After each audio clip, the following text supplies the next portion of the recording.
I'm starting to wonder if you are able to love someone without being curious. You don't care necessarily where you're going, you care so much more about the person's presence that you're with. Welcome to the Grace Marriage Podcast. I'm Brad Rhoads. And I'm Marilyn Rhoads.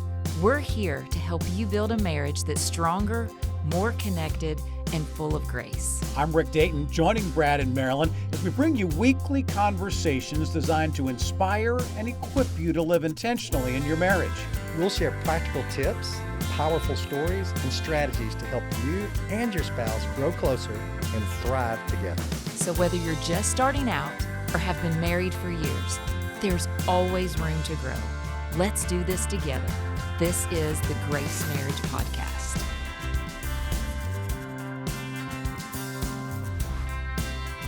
This is Brad Rhoads and the Grace Marriage Podcast, and it's a privilege to be with a new friend. And he wrote the book. Is it called The Magic of Curiosity? Am I quoting it right? Yes, that's right. And the interesting thing about the book, The Magic of Curiosity, is we've kind of become friends pretty quickly because he's curious, and he's helped me be curious, and we've gotten to know each other probably in a couple hours more than a lot of people know each other in a year. So welcome to the podcast, Drew. It's an honor to call you a friend. I read your book, love your book, or listened to your book, love your book. Welcome to the podcast. Oh, thank you so much for having me again, Brad. Seriously, no, you said it spot on. I feel like, there's just a deep appreciation, and I'm just grateful for your friendship. Well, today we're going to talk about curiosity and its role in marriage. As I've reflected on our conversations, the more curious couples are about one another, the healthier, more vibrant their marriage is. Would you agree with that? Oh my gosh, 1,000%. I feel like in this journey and this kind of processing it post the book coming out, and this may be a strong statement, Brian. We kind of talked a little bit about this in the past, but I am starting to wonder if you are able to love someone, whether it's a spouse or your neighbor, without being curious. I don't know if you can. They almost seem like they go, hand in hand. To be curious is to want to know someone. And so if you're not curious in your marriage, it feels like the clock starts to tick. It's interesting. It seems like hurry and a sense of importance or pressure is kind of the enemy of curiosity. I was reading a book recently, and it talked about the Good Samaritan and said, why did the priest, or why did they not stop and help that dude? Well, they had places to be, man. They were important. They were in a hurry. But the Samaritan stopped and was curious. What's wrong? What happened? And what do you need? And took care of the dude. So what do you find the role of hurry and curiosity? Oh, man. Well, I think, life just kind of comes at us so fast. And I think you have marriage, and you got jobs, and you add kids and bills, and, life, it just moves so fast. And I feel like with technology and stuff, it's not getting any slower. But in that, I think that's where we stop being curious about our spouses. And when you only have a finite amount of time and you're in a hurry, one of the shortcuts that the brain creates is assumptions. You just assume that I know how my wife is going to respond. I assume that this is how she's feeling or thinking. And that is it's the opposite of being curious and going, okay, I actually want to know, hey, we just have this, as my wife and I are walking through, our son having open heart surgery. It's so easy because, all of your time is, talking to insurance companies and doctors, to just go, okay, I don't have much time. So I assume, Jane, that you're good or that you're feeling a certain way. And it takes a lot of intentionality to carve out that time and space to go, okay, actually, what are you how are you feeling? What are you walking through? How is this, coming at you? And so, I think the busyness and the lack of time kind of snuffs the curiosity out of our marriage. Do you think if people started spending, and we talked about a little bit this offline, if people start spending long blocks of time, just the two of them, that would open up some doors? Oh, totally. I love you had said this when we were talking offline, just of like creating space and that yes, there's going to be logistics and stuff. How do you shared it? It was so perfect. And I just want to kind of kick it back to you, just about when you create space and blocks of time with your spouse, how it opens up doors for you to be curious. And then, like how you said, out of the overflow of the heart, the mouth speaks, and you start to actually get to go deeper. Would you explain how you, because how you Yeah. said it was so good? Well, most time couples talk is primary area talk. Who's getting the kids? Where are we going? What about insurance? Who's paying the bills? Have you called the roofer? All that stuff, Yeah, so yeah. that's pretty much your communication. But if you spend a block of 4 or 5 hours together, just the two of you, you run out of logistics to talk about. And then when you run out of Mhm. logistics, you start getting the heart. And in Luke, it says that overflow of the heart, the mouth speaks. And when you just have space and you're listening to each other, you get each other's heart. But the problem is we just get short snippets of time together. And people try to tell me, well, we don't have 4 or 5 hours a week to spend together in marriage. I'm like, time out here. Marriage is your most important horizontal relationship, preceded the fall. Bible ends with the wedding supper of the Lamb. It's supposed to draw people to Christ, husband, wife, Christ, and the church. And you don't have 4 or 5 hours just to pull away and to invest in that thing. Well, that doesn't make theological or biblical sense. Now we've become conformed to the patterns of the world because other people aren't doing it. It sounds like a weird ask, but in reality, it should be normative across this country. And if it was, it'd flip our country upside down. It's so good.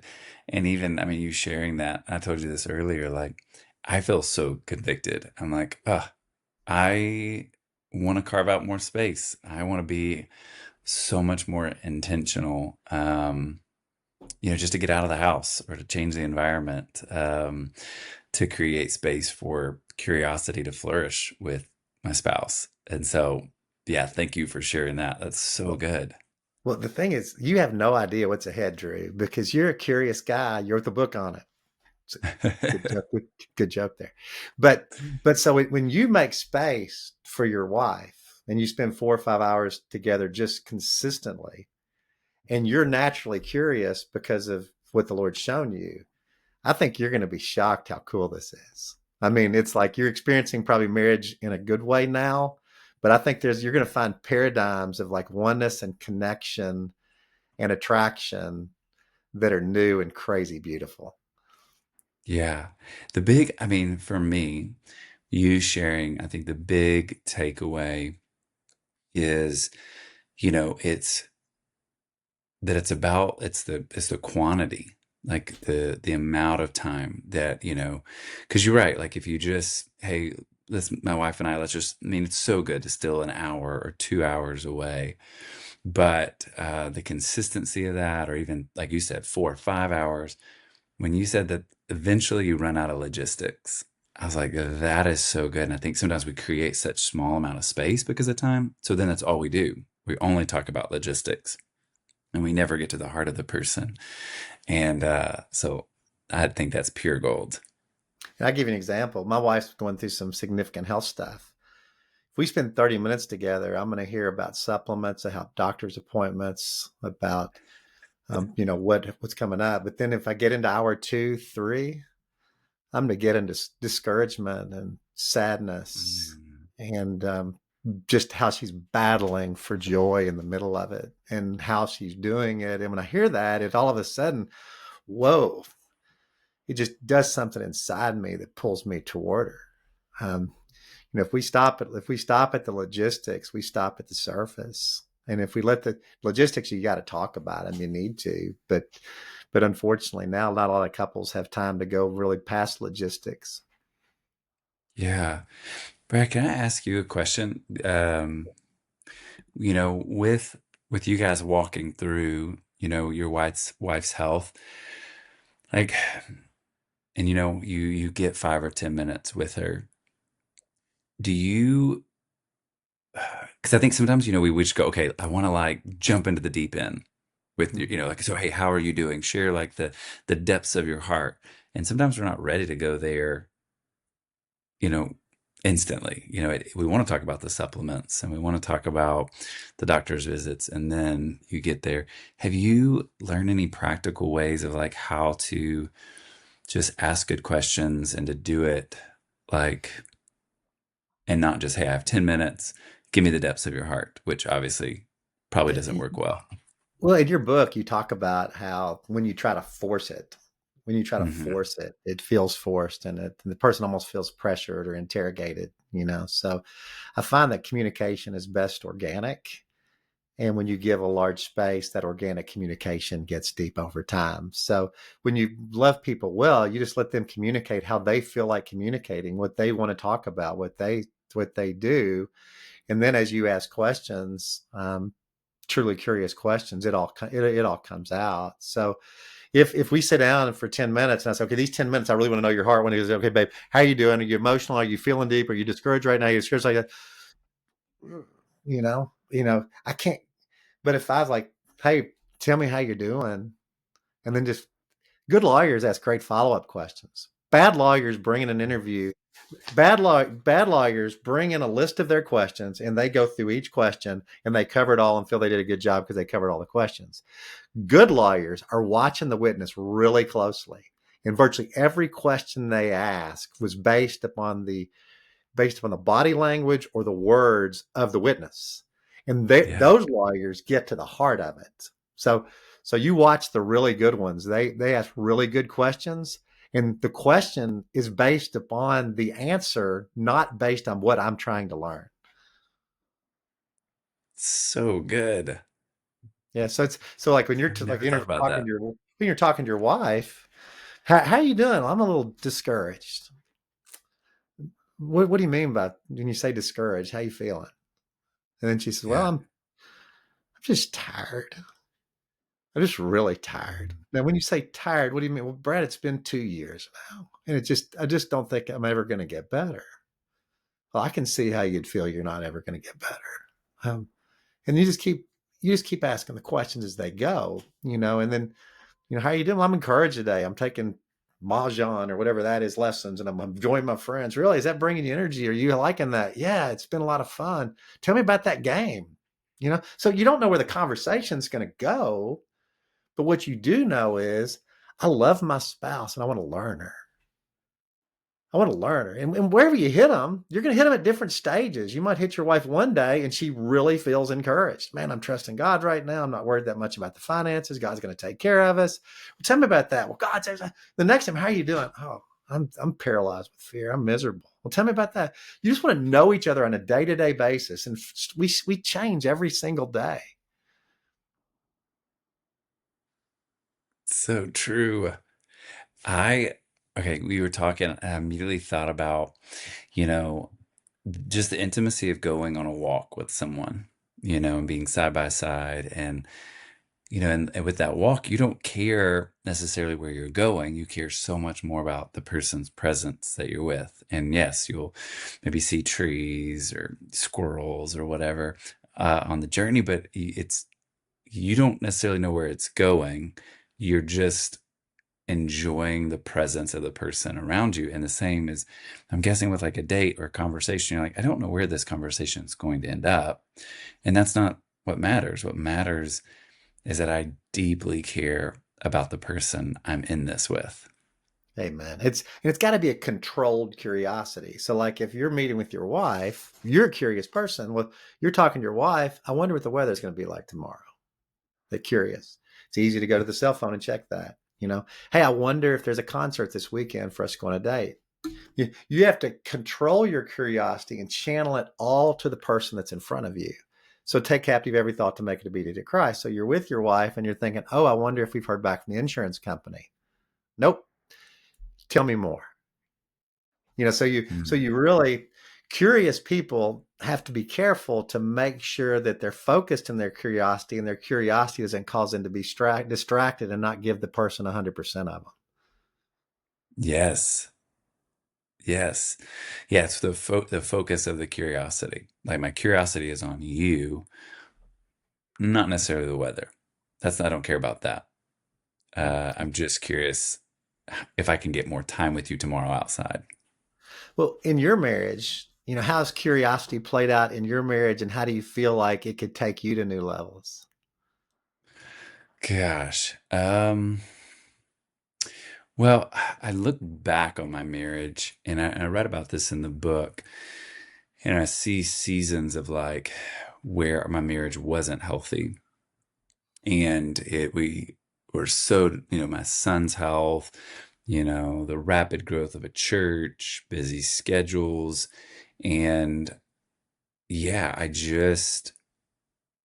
I remember, people asking, like, if I would have been, several years ago or a couple years ago, been on like this podcast, they're like, oh, tell us about marriage. And I've been like, it's hard, but we're doing well, you know?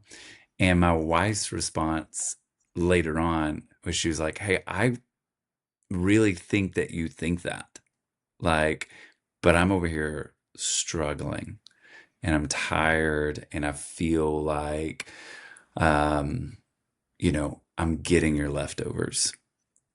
And I think it's easy to turn off curiosity because asking the deeper questions, like sometimes we're scared of what the answers may be, and like, so for you, like, I wouldn't put a whole lot of stock on the Enneagram, but I'm an Enneagram 7, pain avoidant, silver lining, the Tigger of every situation. And so, my wife, if she's like, I'm sad, I'm like, "Ah, well, let's make you not sad, let's avoid that.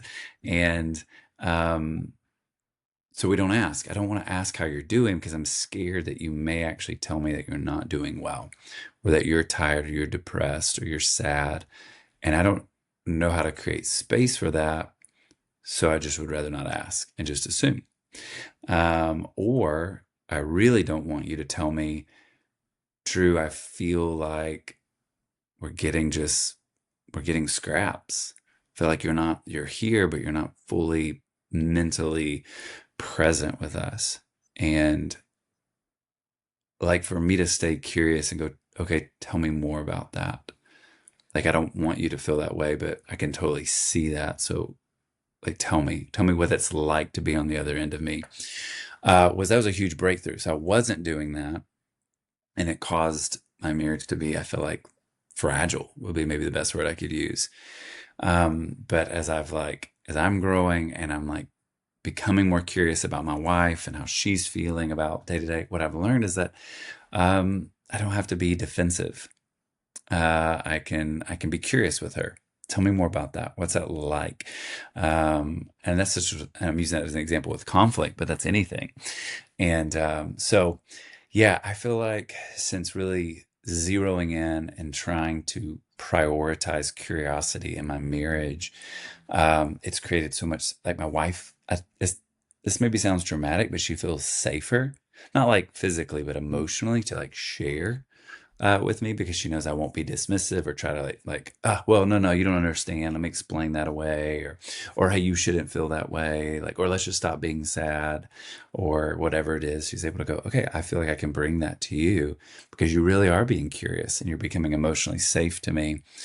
And so it has opened up new doors in our marriage that I excited to keep walking through as I learn my wife.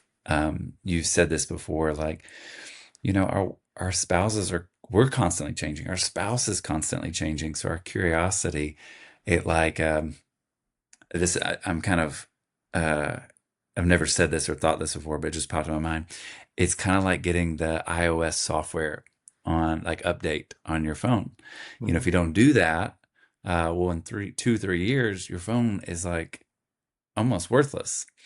But if you keep updating it, then it stays relevant. And I think that's with curiosity. It's our marriage. It's keeping that iOS updated so that the person that you're waking up next to. It's so good. And it really opens a door up to growth. I mean, I'll give you an example in our marriage. We were in our Grace Marriage session. I said, if something could be better in our marriage, what would it be? She goes, well, I feel like you're traveling too much. The old Brad would have said, well, A, I'm not traveling too much. And B, I'm trying to start a ministry and we're trying to do this. And this is but because of what God's helped us, why do you feel I'm traveling too much? Okay. what do you think's a reasonable amount of travel? What do you think, how much travel do you think we can do with that? Would you still feel well loved and prioritized? And we kept talking about it. And we settled on, you can do stuff 10 times a year. I'm like, okay, that's cool. And we easily came to a conclusion. And I said, well, what about you about coming with me? She says, well, I just like being a wife and a mom. I know you like coming with me and people want me to come with you, but so, fast forward 20, 30 minutes down the road, she agreed she'd do 3 with me a year and I can do 10 total. And there you go. No longer an issue in our marriage. But if we don't get the curiosity piece, that just remains a perpetual issue in our marriage with me being defensive and explaining what's going on. We never get to solution because we don't listen. Yes. We And use now, language. go ahead. Is it? No, you go Go ahead. ahead. No, I forgot what I was going to say. Go ahead. We and I talk about this in the book, and this was passed on from some friends of ours, but we use the illustration of the glass box and that idea of going, okay, like it's so easy to want to defend, and you're like, well, I don't think I'm traveling that much, or and here's what I've also learned. When you're curious and you kind of peel back the layers, you find out that oftentimes it maybe has nothing to do with your travel schedule. There's not a magical number. It's just, and maybe this is just my marriage, it's more about how my wife feels that maybe the family's not the priority or that I'm choosing. So if I'm like, well, just tell me what's that number and I'll hit it. And she's like, well, no, I don't want you to perform. Just because you drop from 10 to 7 or whatever doesn't mean we're now the priority. You'll fill that space with some other thing.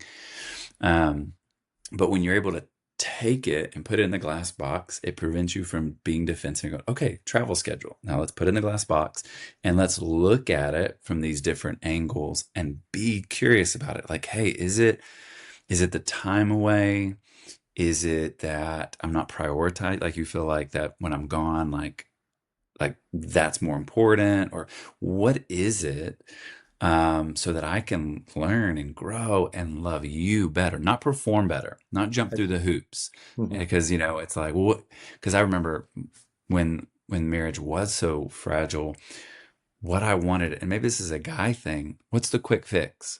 Okay, would you feel loved if I started doing the dishes? Okay, I'll do the dishes. Also I'll prioritize the trash. Like, do me to like, what, and you start creating a to-do list.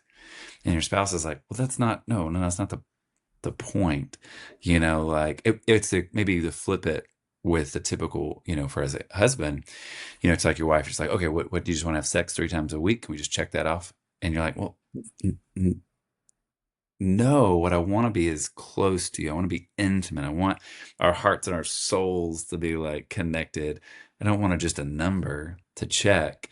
And so we just get so performative. And so that glass box piece was so huge for us to go, okay, let's take that thing and that's not attached to me. It's not attached to you. And let's get curious together. Like, where am I missing you? Like, it really matters to me. And I want to know because you matter to me. That's so good. It's like the greatest of these is love. So just basically I'm interested in you. And the to-do list is just based upon all the knowledge you gain out of true interest in love. And then the to-do list is a result of your knowledge. Like you get to know them so well. Oh, I know my bride would just listening an hour and a half. I'm going to love her according to knowledge. I know this would really bless her. As opposed to saying, give me the to-do list. It's like, give me your heart. I'll figure out the to-do list. Yes. So that's so good. And I'm like you, Drew. I'm a 7 on the Enneagram. I want happy. I want fun. My wife called me she said, you're a delusional optimist. That's what she called me, the delusional optimist. And to your point, every time she tells me how down she is, I'm like, babe, our kids are doing great. We got the trip coming up. We got this, we got this, we got this. Hey, you need to be happy. And they don't need to threaten what's so important to me. And that's fun and happy. Yes.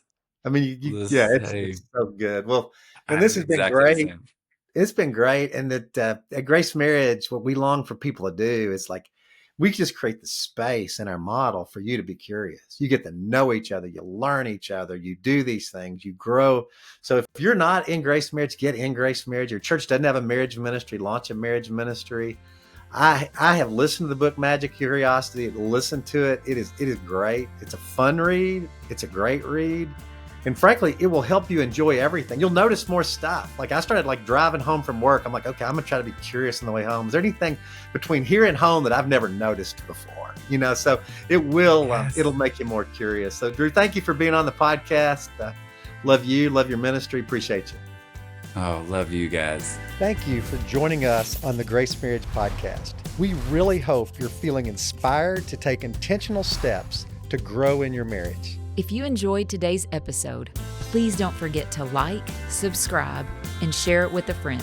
Your support helps us spread the message of grace and reach even more couples. And if you have a moment, please leave us a review. Your feedback means a lot to us and helps others discover the podcast. To learn more about how you can grow in your marriage, visit us at gracemarriage.com. Keep building stronger, grace-filled marriages. We'll see you next week on the Grace Marriage Podcast. Until then, keep growing in grace.